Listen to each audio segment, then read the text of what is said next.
Our first speaker is Dr. Patrizia Franco, and Patrizia is from Connected Places Catapult. Patrizia is a principal demand modeller at Catapult, and she's got over 15 years experience in transport planning and modelling. She's coordinated numerous R&D and innovation projects, mainly focusing on emerging mobility services, agent-based and activity-based modelling to assess future policy interventions has been her main thrust for the last few years. Recent activities, though, have actually been around improving the knowledge base around data-driven demand modelling tools, and Patricia's also tested numerous policies and scenarios for urban and rural mobility. At the moment, Patricia is working with the UK Department for Transport on decarbonising road freight through the consolidation of transport demand for last mile deliveries, and I suspect that's keeping you incredibly busy, Patrizia, and that's a real focal point at the moment for the UK. So over to you to talk about understanding travel behaviour to support net zero. Thank you. Thanks, Juliana. So now you should be able to see my screen.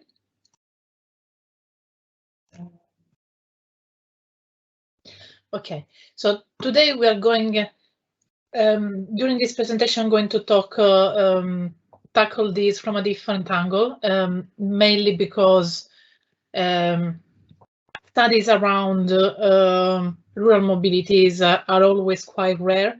The technological change that urban areas has been going through are massive.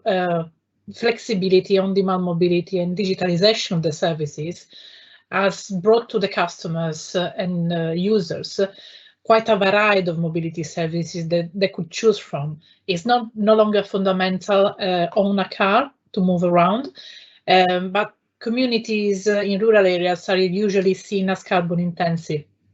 We know from recent statistics before COVID struck in 2020 that 33% more car trips per person are in rural areas compared to national average, and also that rural users travel much more miles compared to users in cities. The COVID-19 has seen both as a threat and full of opportunities for rural areas, because we have seen a decline in occupancy for public transport. We have seen an increased reliance on ICE vehicles, and there is always a risk to have social exclusion among various segments of the population. But new mobility services means that there are new opportunities, and rural areas might be a perfect testbed to test these innovations. The Department for Transport is currently working towards a rural mobility strategy.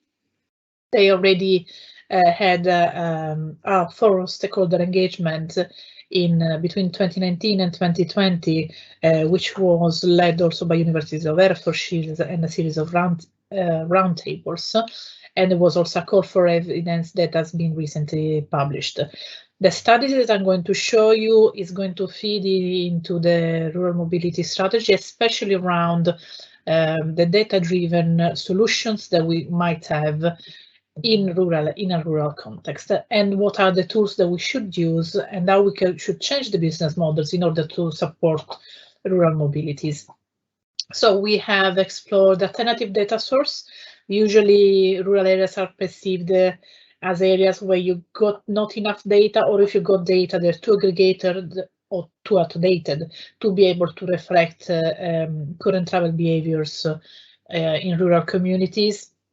So we acquire mobile network data at higher granularity in order to understand the current travel patterns, and we also explored tailored intervention in order to understand how we can change the business models in a way that will fit the rural needs. So the data landscape is quite different to what you might see in urban areas. We looked at existing data landscape, and most of the services are provided based on population density. completely disregarding what might be the place settings, the structure, the services available, and also the road network and the rail network available around these places. And the connectivity itself is not something that's currently part of the mix when new services are trialed on the ground. We looked at acquiring anonymized and aggregated mobile network data at trip chains level, which I will explain what is it, for March 2019.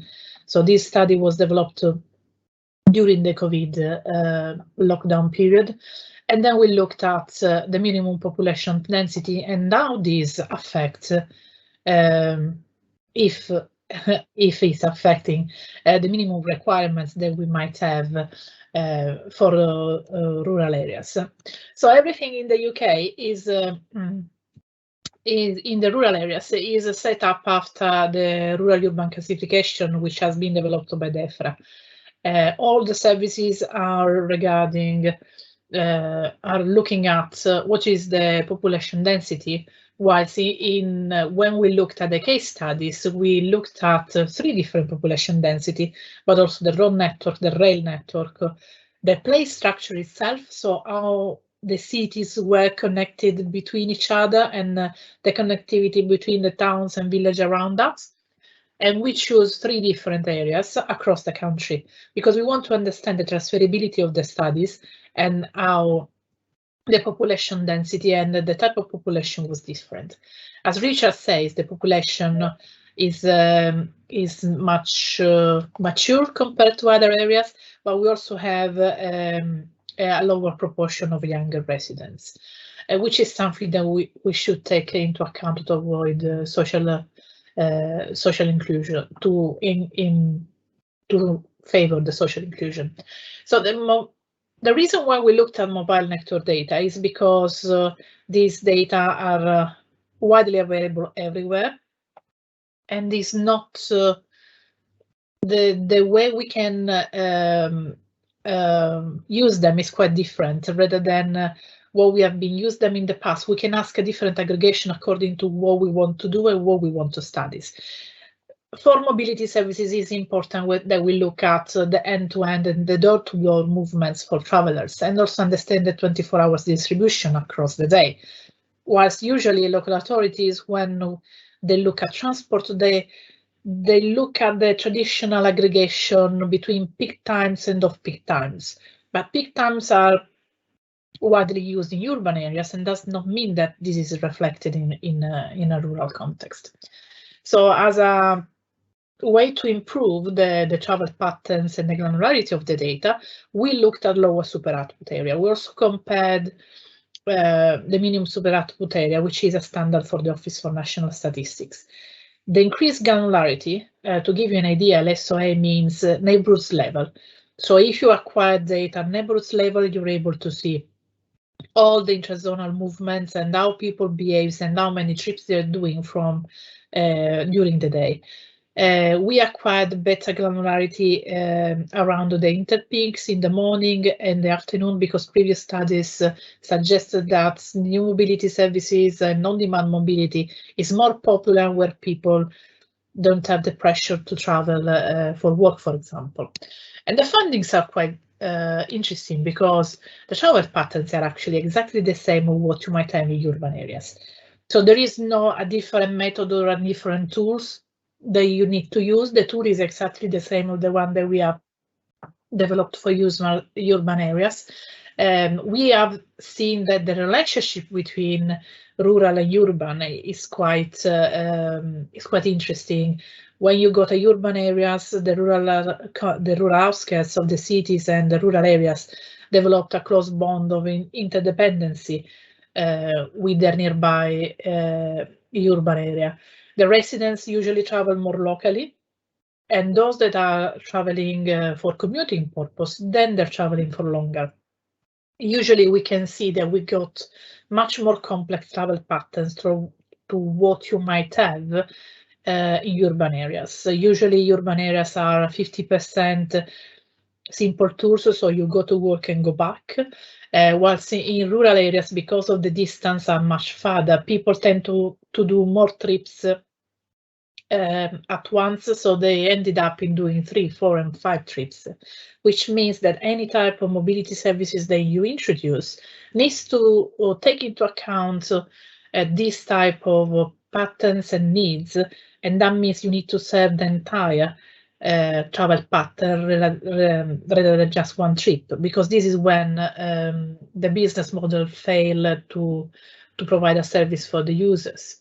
And then another things that you might see is all these orange bar, gray, and pink ones, which is logistics. With mobile network data, we can see the relationship between people movements and goods movements. So we have found that when that you got an increased reliance on e-commerce, and we have seen much more increase in trips looking at local logistics, last mile deliveries, which are becoming more relevant compared to what we were looking at 5 years ago.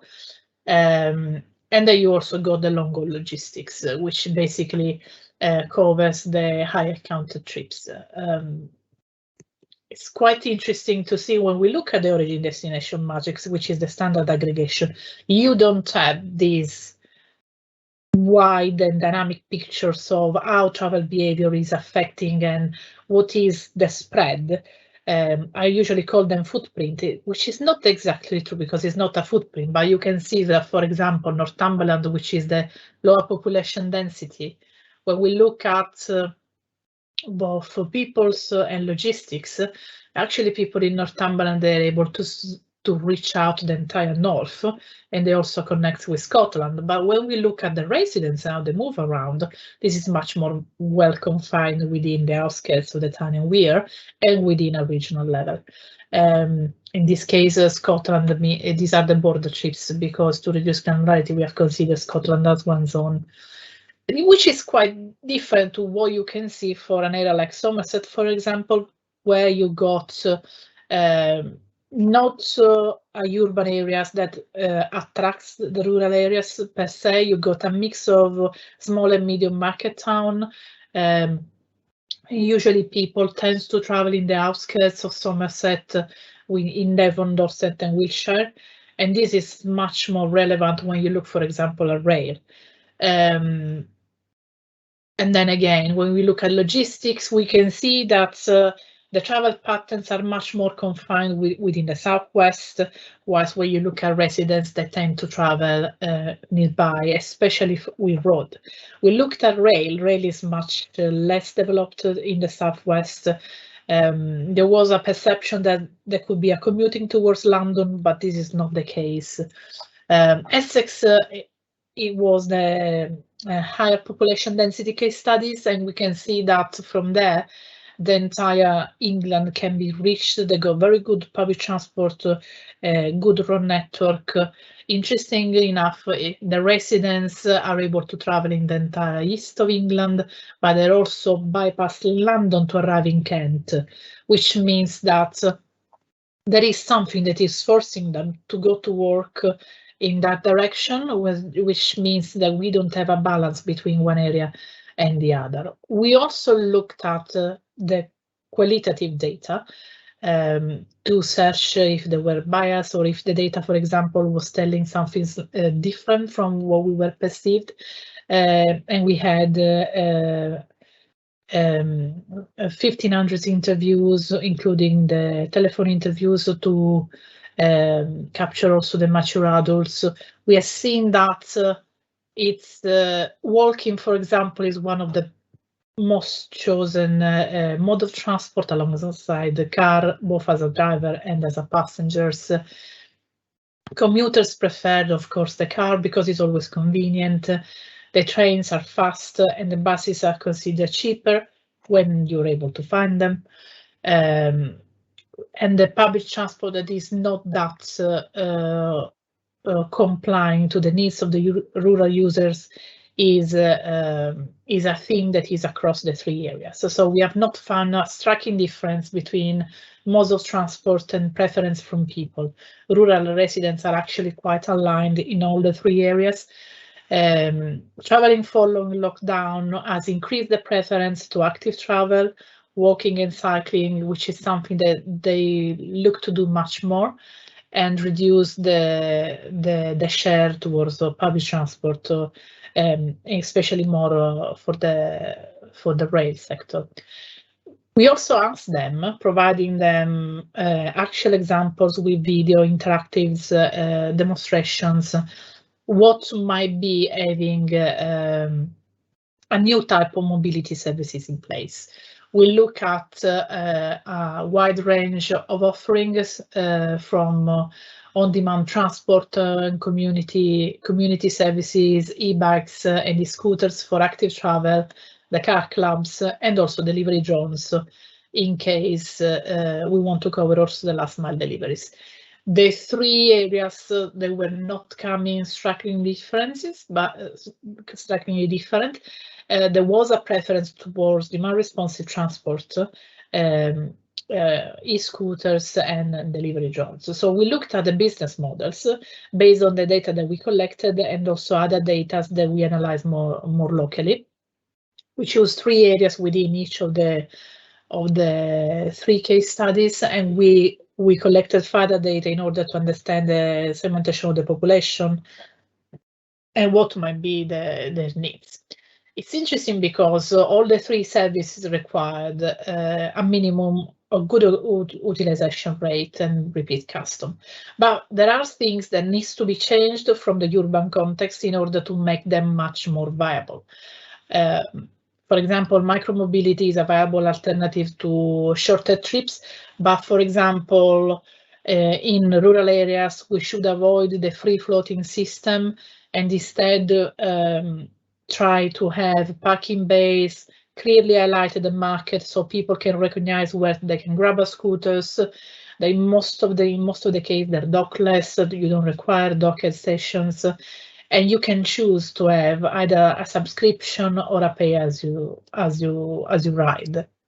The key element is understanding the locations basically, and what are the focal points in the towns, market towns and small areas, and also the provision of a lane which is safe enough for them to ride.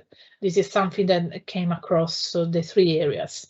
And also the important part is not that you just engage with the users of the service, but also with the wider community and the local community as well. Because most of the time, the e-scooters are perceived as a way of removing the public realm from the wider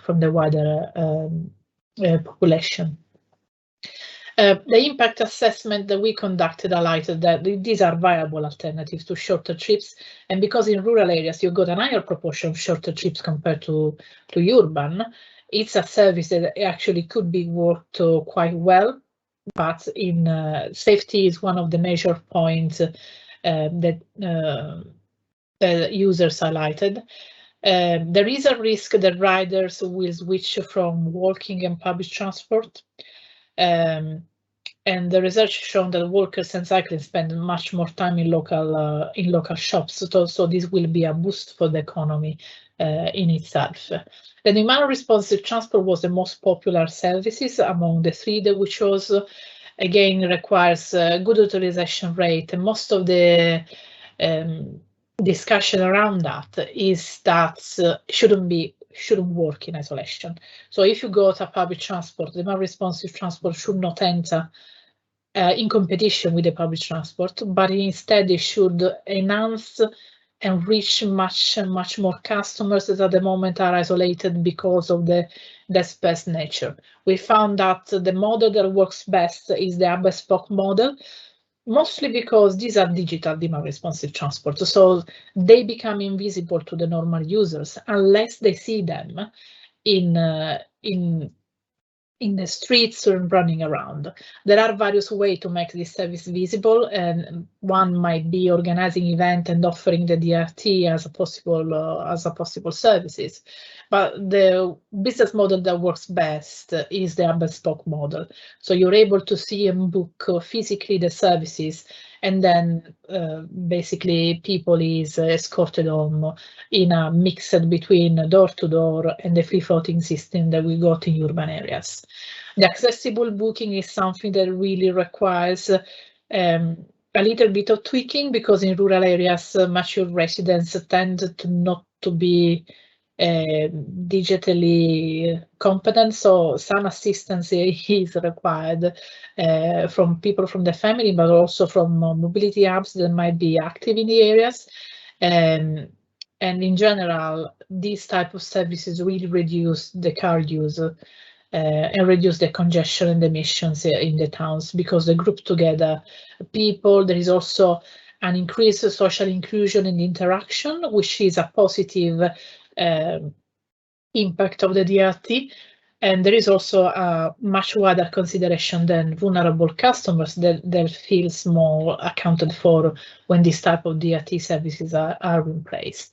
The drone delivery service is the most new one.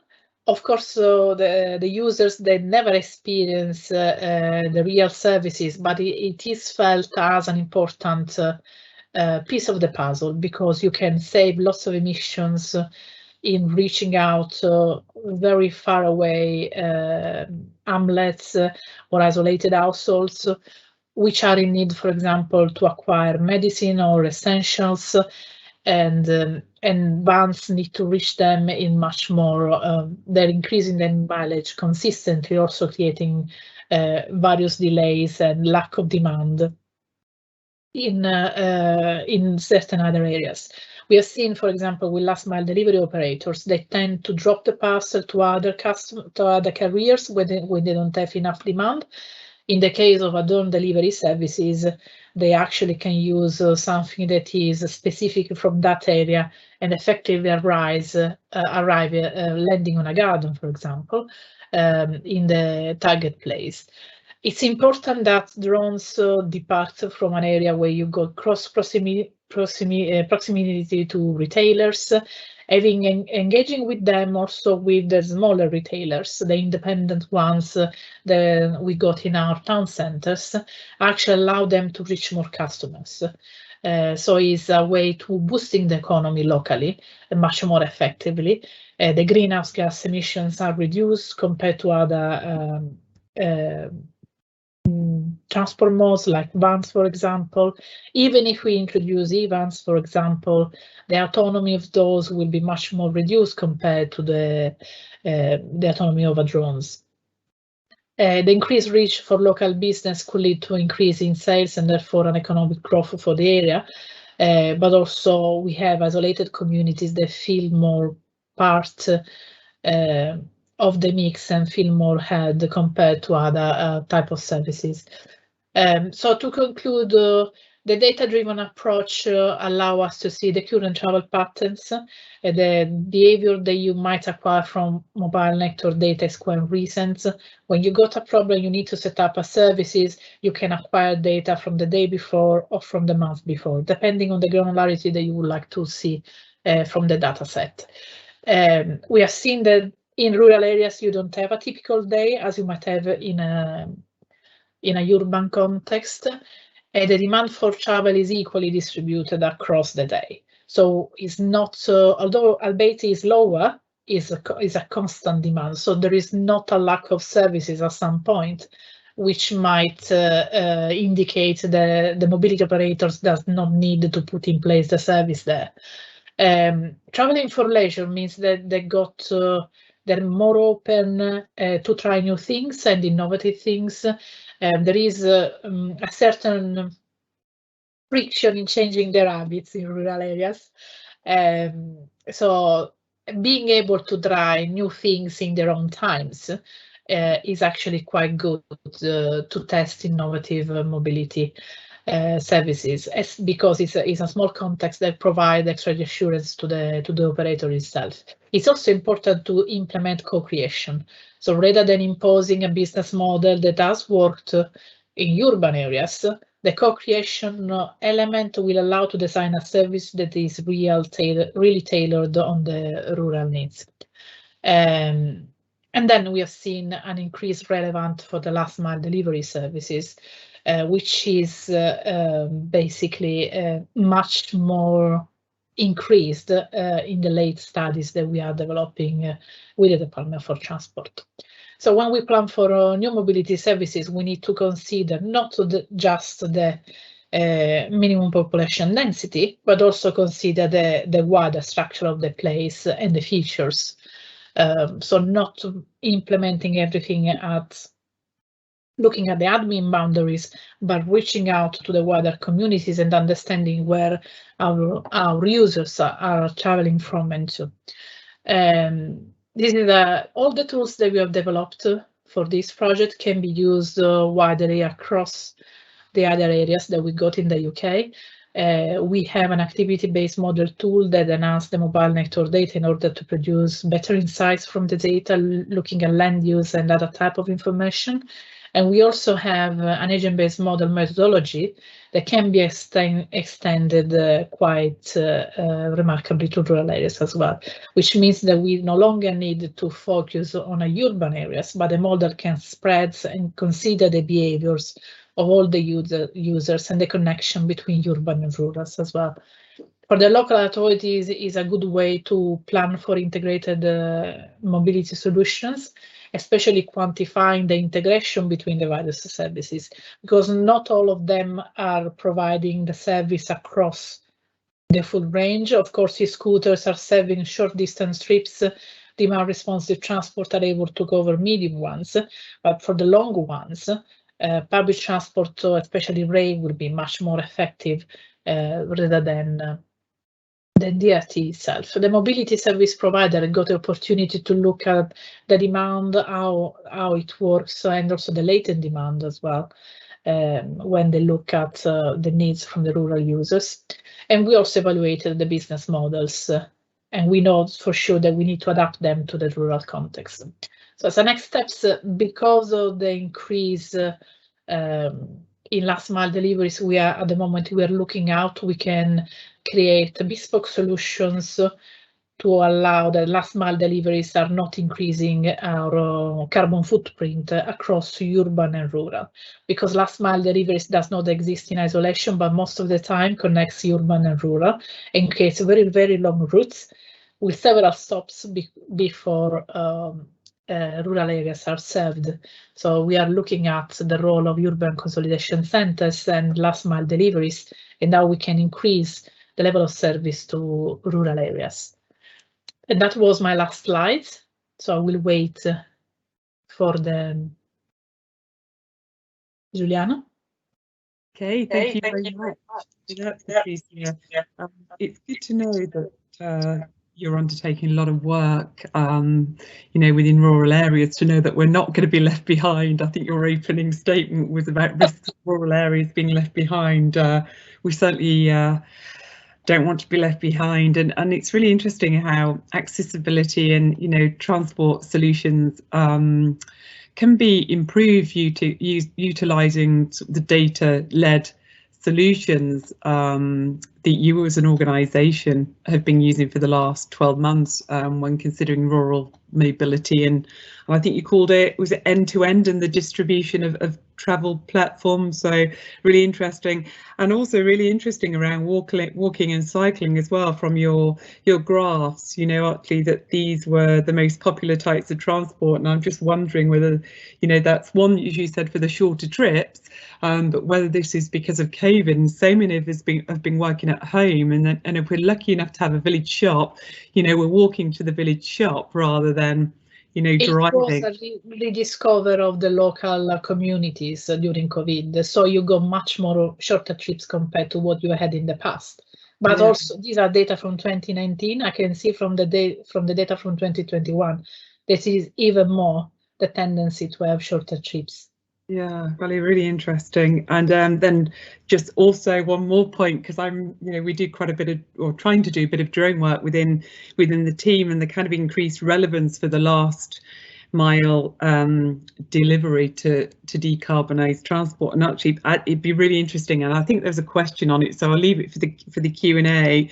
You know, about understanding the emissions data related to kind of traditional modes of transport and drone deliveries, but we can explore that shortly, because yeah, keen to understand that. Okay, super. Well, thank you so much, Patrizia, for your presentation. It's very insightful.